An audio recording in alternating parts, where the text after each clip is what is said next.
But so in this video, Frank and I are going to be talking about Tom Stoppard's play Travesties. Now, Travesties has a very special place for me because one of the first scholarly articles I ever published was about travesties and Arcadia.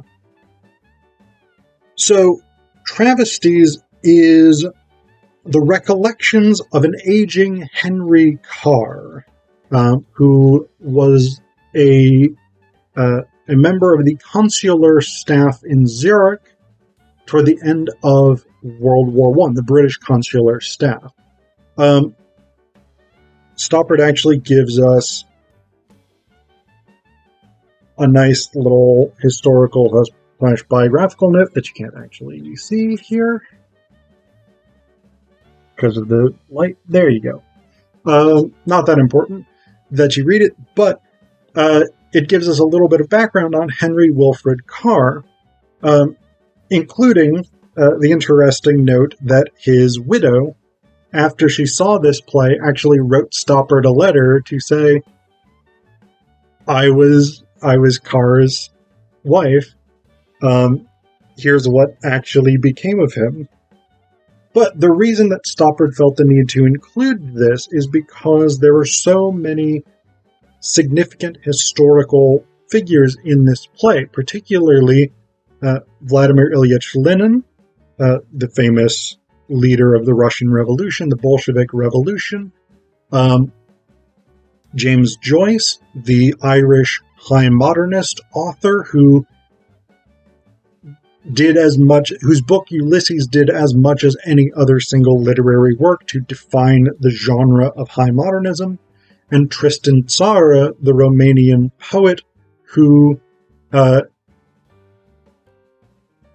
it's maybe not entirely an understatement to say that he essentially invented the Dadaist art movement.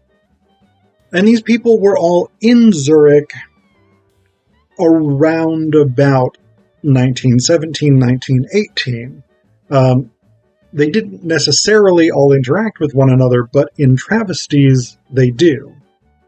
The play is very, very interested in the role of art, both because it's got James Joyce and Tristan Tzara, but also because while Joyce was in Zurich, he managed a small theater company called the English Players that put on a performance of Oscar Wilde's The Importance of Being Earnest, in which Henry Carr took the role of Algernon. After that, there was lawsuits and counter-lawsuits, and that's about all the historical, according to Stoppard's biographical note, that's about all the historical record really says about Henry Carr, apart from the fact that he becomes a minor, unflattering character in Ulysses. So it's very, very concerned about art, and this is very much a postmodern play with a postmodern take on the nature of art. So we start at the Zurich Library. And we see Lenin writing quietly, we see Tzara writing, and then he takes a pair of scissors and cuts up the poem that he has been writing out. And then this is actually a thing that Tzara did that was central to his artistic practice as a Dadaist. He would cut up poems, sometimes famous poems like Shakespeare sonnets, sometimes poems that he would compose himself, and then he would draw words at random from a hat, and that was his composition process. In part because Dadaism asserted that everything was chance, everything was arbitrary, and so the truest artistic production was non-production. And in fact, the Dadaists considered themselves anti-art in this sense. They were opposed to the organizing structures that have traditionally given art form and meaning. So we see Tzara compose a poem. At the beginning, we see Joyce dictating to Gwendolyn, his sort of literary protege in this play. We see him dictating portions of what will become Ulysses. We see Lenin and his wife Nadia working on his book Imperialism, etc., etc. And so we get this opening that very clearly situates us in this literary, artistic, and intellectual sphere. Then we get a shift. We get a shift to old Carr. There's old Carr and young Carr. Old Carr is remembering. He is reminiscing about his time in Zurich, where he met these famous people.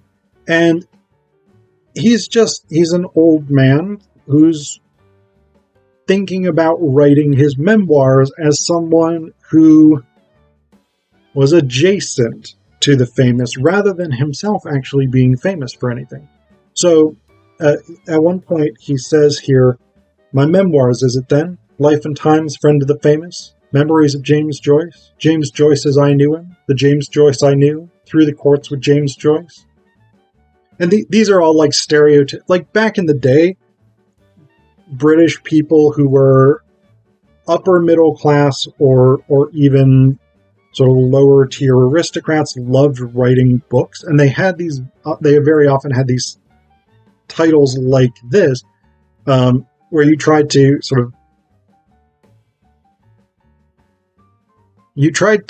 emphasize the people that you had known if you weren't yourself particularly well known. What was he like, James Joyce? I'm often asked.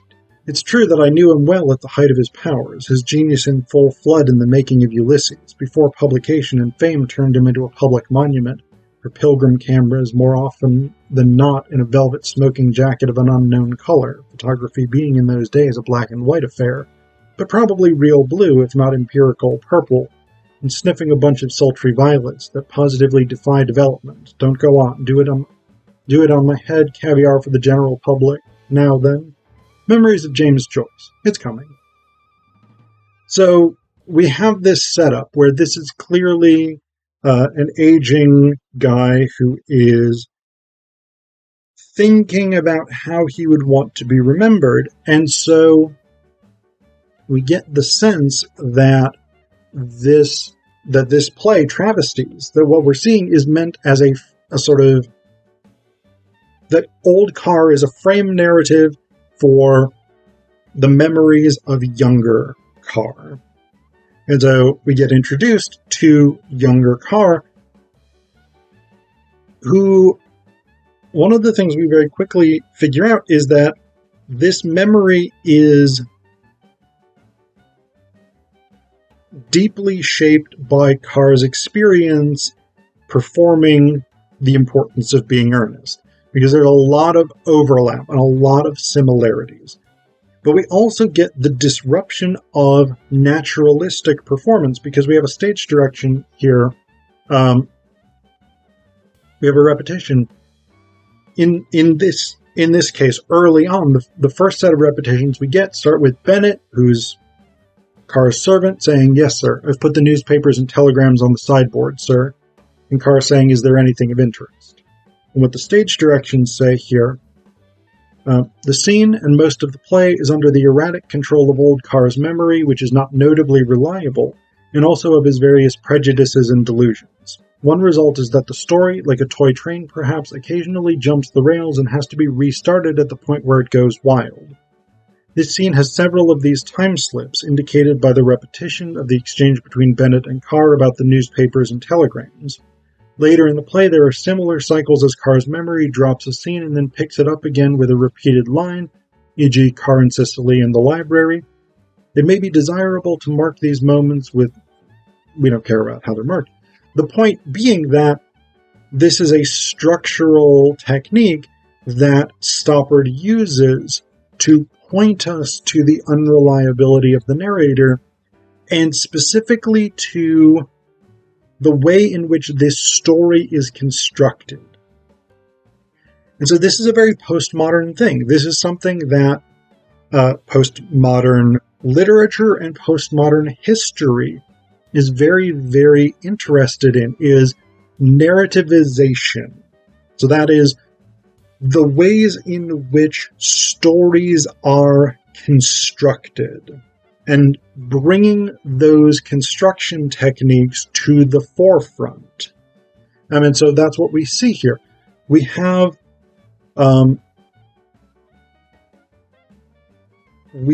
a direct presentation of how Carr's memory, his faulty memory, constructs this story. We also get some other elements of that as well. Like, the first time that Tzara shows up at Carr's home, Tzara, I think I said earlier, was Romanian. He's now dead, obviously. But he was Romanian. He says, the stage directions say, this Tzara, there is to be another, is a Romanian nonsense. His entrance might be set to appropriate music. Tzara enters, and Carr said, how are you, my dear Tristan? What brings you here? And Tzara's first line is, pleasure, pleasure, what else? Eating as usual, I see, Henri. Hallo, what is all the teapots, etc.?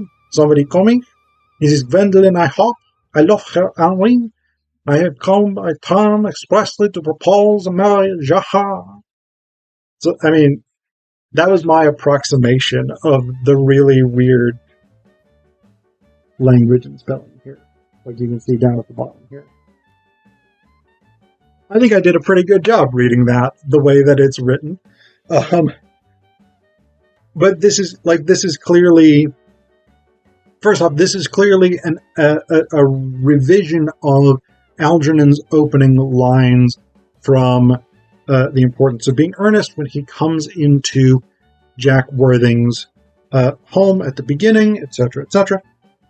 Then, slightly later, James Joyce shows up, and as the stage directions say, this is an Irish nonsense. Joyce starts us out with a limerick, and then Carr, Joyce, Tzara, and Gwen were the four characters in this bit. Between the four of them, their language is structured through limericks until Bennett arrives back. And actually, Joyce goes on a little bit longer after that. But slightly before Tzara shows up for this line, it's actually one of my favorite lines of the play. Because Carr, as an aside, says, Bennett seems to be showing alarming signs of irony. I've always found that irony among the lower orders is the first sign of an awakening social consciousness. Which I love, because I love irony. And I love social consciousness. So, I don't know why I did that. Anyway,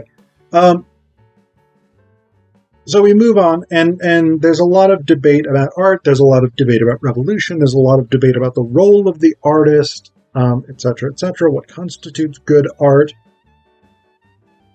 And in the latter half of the play, things increasingly get tied up with the plot of The Importance of Being Earnest. Carr and Tristan Tzara each have sort of taken on these false identities in order to try and impress the women that they love. So, Tristan Tzara is pretending to be Jack Tzara, Tristan's responsible older brother, who's not a Dadaist, in order to